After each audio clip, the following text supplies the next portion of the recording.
In this video, I will be explaining the basics of the Devastation Evoker in the simplest terms possible. I wanted to make this video for two reasons. First, it was requested in my Paladin Ret video, and second, after researching the spec and reading the guides out there, I feel the Devastation class might look overly complex to someone wanting to test it out. In reality, they aren't that complex if you're someone that doesn't care about a 0.2% DPS difference. I found the Devastation playstyle to be very forgiving if you mess up the rotation. I appreciate the work the top 0.1% players put into their guides, but sometimes less is more. Now let's get into it. For damage abilities, there are two categories, red and blue spells. For red, Fire Breath is the empowered spell, Pyre is the essence spender for AoE situations, and Living Flame is your filler spell when fighting one or two targets, and has a 20% chance to proc an essence burst with the Ruby Essence Burst talent. For blue spells, Eternity Surge is the empowered spell,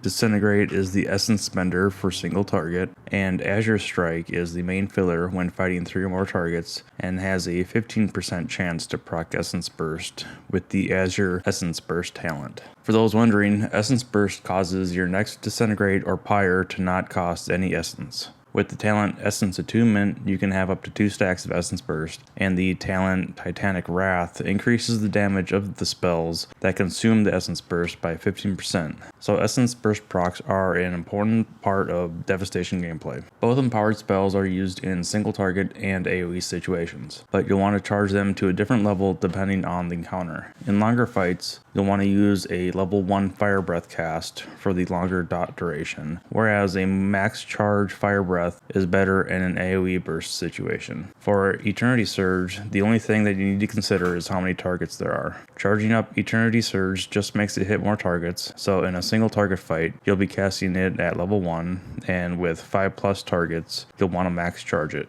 The other damage spells we have are Deep Breath and Shattering Star. Deep Breath is a fun and iconic evoker ability, but it is a situational spell, and the recommended raid and mythic plus talent builds don't take the many Deep Breath talents in our tree. Shattering Star is a talent with a 20-second cooldown and does 2 things for you. First, it increases the target's damage it takes from you for 4 seconds, and second, when paired up with Arcane Vigor, it'll always give you an Essence Burst, so be sure to not be capped on Essence Bursts when you use Shattering Star. If you can line it up, you'll want to use the damage boost for Eternity Surge, but don't wait for Eternity Surge to come off cooldown. Use Shattering Star, then follow it up with a Disintegrate or Pyre. That's it for damage spells in this build. 2 empowered, 2 essence spenders, 2 fillers, Deep Breath, and Shattering Star. Now let's look at the cooldowns, which are Dragon Rage and Tip the Scales. Dragon Rage is the big damage cooldown, and it's quite powerful when you take the additional talents Animosity and Tyranny. The base ability will launch 3 pyres out and give you a 100% chance of having Essence Burst occur for 18 seconds. Because of the 100% essence proc chance, you'll only want to cast Living Flame if you have a burnout proc to make it instant. Otherwise, use the instant cast Azure Strike to get Essence Burst, then cast Disintegrate or Pyre, and keep alternating like that so you don't waste buff time. Animosity makes Dragon Rage last 4 seconds longer for each empower spell you cast while having it up. Because of this, you'll always want to make sure you can cast Fire Breath and Eternity Surge within the initial 18-second window. They each have a 30-second cooldown, so if you accidentally use them within 12 seconds of casting Dragon Rage, then you'll miss out on the buff extension. Tyranny gives you the full advantage over Mastery, Giant Killer, regardless of the target's health for the duration of Dragon Rage. This makes Dragon Rage a very powerful execute-like cooldown, since our Mastery won't be as effective at low health. Take this into consideration for fights that last 2 minutes or less, like a dungeon boss. You would get more out of the cooldown by saving it for the last 30 seconds of the fight. For fights longer than 2 minutes, you probably just want to use it on cooldown, since the 100% Essence Burst chance is powerful. Our other cooldown, Tip the Scales, is simple to understand. It lets you instant cast an empower spell at its maximum charge level. For example, using this in a dungeon AoE pull with Fire Breath causes your initial Fire Breath damage to hit harder, and then the next Living Flame you cast will hit 5 enemies because of the Leaping Flames talent. Follow that up with hard charging Eternity Surge to max level, and that makes for some great AoE burst damage.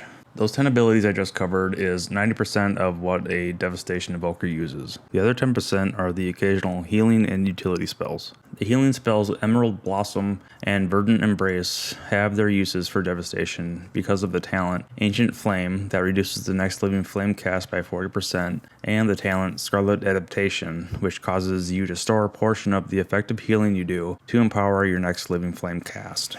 These talents help recover any DPS loss from casting a healing spell, so don't be shy with healing spells as Devastation. They're not as much of a DPS loss as you might think. Plus, your DPS goes to 0 if you die. Now that we have those out of the way, let's talk talent tree.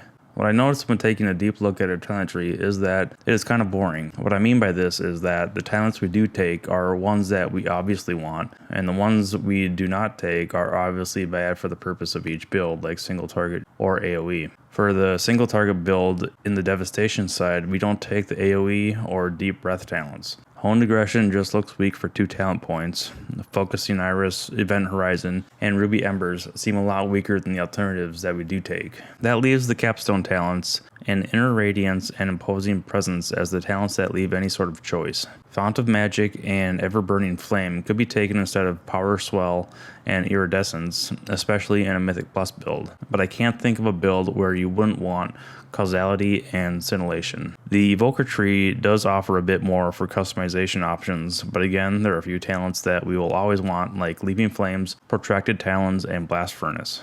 Then Enkindled, Tip the Scales, Scarlet Adaptation, and Ancient Flame also come in handy. Everything else is healing and utility that you could probably switch around depending on your playstyle without affecting DPS too much. With abilities and talents covered, let's do stat weights. Next to Intellect, Mastery will be our best secondary stat until you get to 5,400 Mastery. Giant Killer is a nice mastery and makes us do a ton of burst damage at the start of the fight, and it increases the effectiveness of Dragon Rage. Next in line is Crit and Haste. You'll probably want to sim your character to figure out which stat is better for you with your current gear. The effectiveness of Crit gets a nice boost from the talent Spellweaver's Dominance that makes your crits hit harder, while Haste helps us charge our empowered spells faster and increase the tick rate for the Fire Breath dot.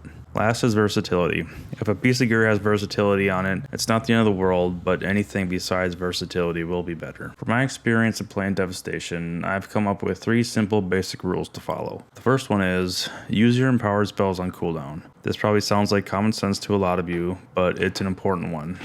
There are a couple reasons why you want to do this. In this build, I'm using the talent Iridescence, which causes your empowered spells to make the next 2 spells of the same color do 20% more damage. So Living Flame and Pyre when you use Fire Breath, and Azure Strike or Disintegrate when using Eternity Surge. But never use the Iridescence buff with Azure Strike since its damage is really low and you get way more benefit from using the buff with Disintegrate. For Fire Breath specifically, you want the uptime on the dot to be as high as possible because of the talent Burnout that will give each tick a 16% chance to give you an instant cast Living Flame. The second rule I use is don't stay capped on Essence. I look at Essence similar to Warlock Shards or Paladin's Holy Power. If you're maxed out on them, then you're wasting time they could be charging up. You'll also be missing out on taking advantage of the Causality talent, which reduces the cooldown of your empowered spells whenever your Essence spenders deal damage. There's times where you can get a crazy amount of Essence Burst procs like during Dragon Rage, so you might cap your Essence then, but I wouldn't worry about it too much at times like that. I'm talking like don't hard cast a Living Flame if you have max Essence. Similar to Essence, don't cap out on Essence Bursts or Burnout procs. The Essence Burst procs have the obvious graphic when you have a stack, so if you see 2 of them, then hurry up and spend at least 1 of them. Titanic Wrath causes spells cast with Essence Burst to do 15% more damage, so you don't want to risk losing out on procs by being capped.